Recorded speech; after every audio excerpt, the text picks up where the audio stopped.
Continuamos en Directo América y ya es momento de entrevistar a nuestra segunda invitada del día. Según el Observatorio de Derechos Humanos de Caribe Afirmativo, en 2023 se contabilizaron 62 asesinatos de personas LGBTIQ+ en Colombia. Según la Red Regional de Información sobre Violencias LGBTI en América Latina y el Caribe, y de acuerdo a datos también recopilados desde 2016, Colombia es el país latinoamericano más peligroso para las disidencias sexuales y de género. Es así entonces que la Fiscalía General de la Nación anunció la creación de un nuevo grupo de investigación especial que tendrá dedicación exclusiva para indagar en delitos relacionados con violencia fundada en la orientación sexual. ¿De qué manera se enfrentará el panorama en Colombia y cuál es la situación en América Latina? Se lo preguntamos a nuestra segunda invitada del día, Elizabeth Castillo, abogada y subdirectora LGBTI de la Secretaría Distrital de Integración Social. ¿Cómo estás? Un gusto saludarte. Francisco, buen día, muchas gracias. Muy buenos días, Elizabeth. Gracias por estar con nosotros. A ustedes, muchas gracias por invitarme. Comencemos entonces. ¿Cómo se espera que trabaje este grupo en Colombia? ¿De qué manera se van a realizar las investigaciones?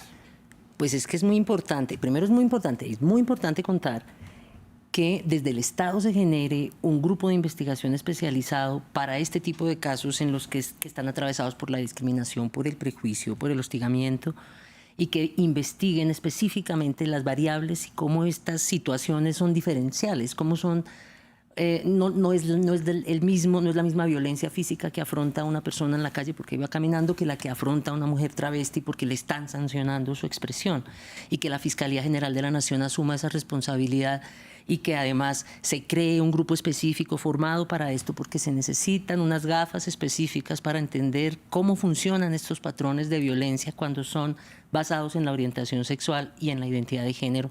Es muy valioso. Y que salga además de una organización de carácter nacional, que es la Fiscalía General de la Nación.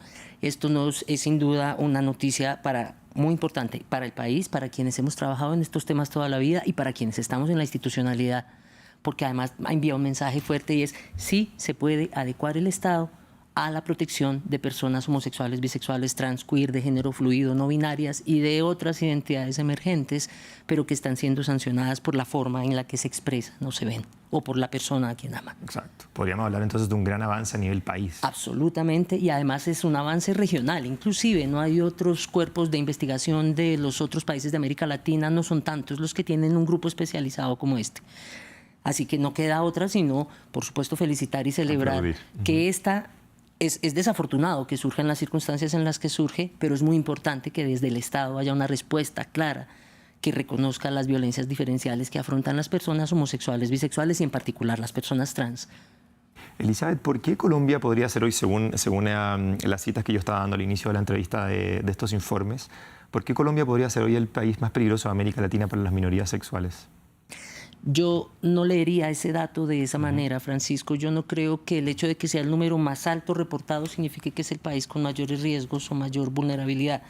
Estoy segura de que una persona trans en El Salvador tiene hoy mucho más riesgo que cualquier persona trans en Colombia. Y creo que esa lectura debería hacerse de esa manera. ¿Qué es la diferencia? Que aquí las estamos contando.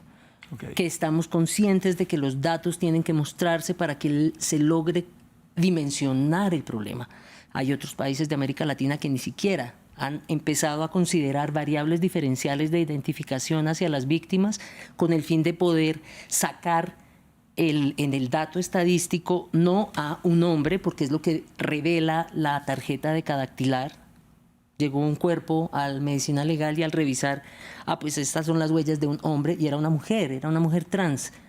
Y si no tienes las variables diferenciales creadas, pasa lo que pasaba en Colombia hace 15 años, 20 años, y es que había un montón de hombres que aparecían vestidos de mujer y los mataban, pero no eran contados como asesinatos a mujeres travestis. Entonces es interesante ver cómo va cambiando el Estado y se va ajustando en sus análisis, en la forma en la que interpreta, en la forma en la que registra los datos, para hacer cada vez más claro este análisis determinado sobre violencias específicas como las que sufren las personas LGBTI.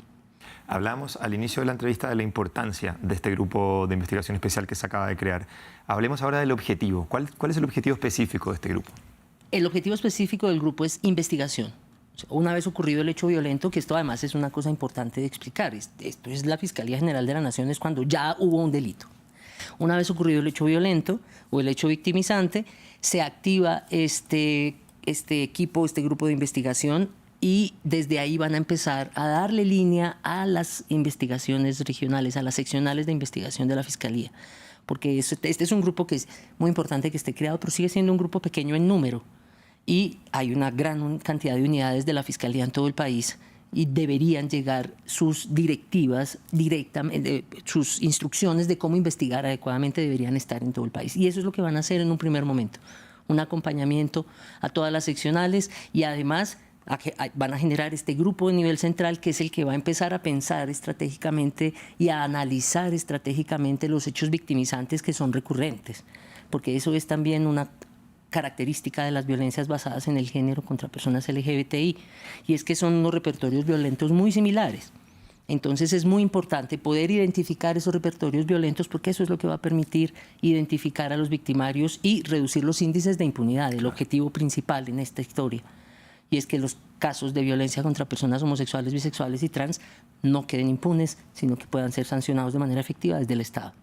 Elizabeth, muy brevemente porque se nos va el tiempo, la impunidad en casos de violencia por prejuicio respecto a la orientación sexual en Colombia alcanza niveles preocupantes, superando el 90%. ¿En dónde está fallando la justicia por la impunidad? Debo decir que es muy desafortunado que la estadística sea más general que identitaria.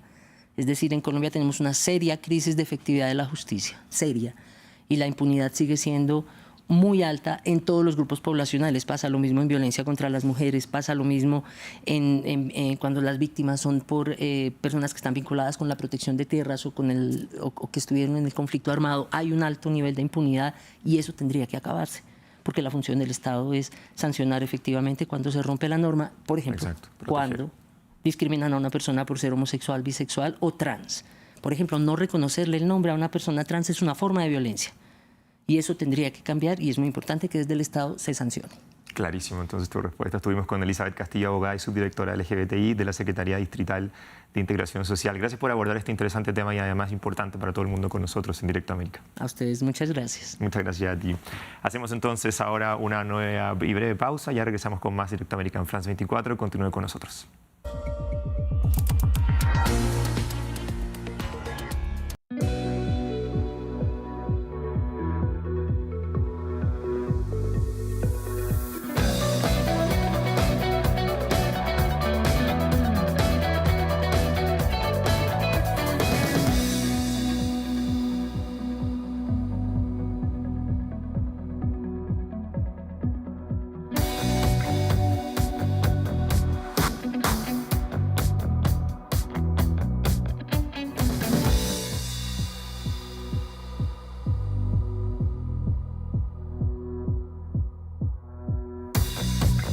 France 24, el arte en todas sus formas.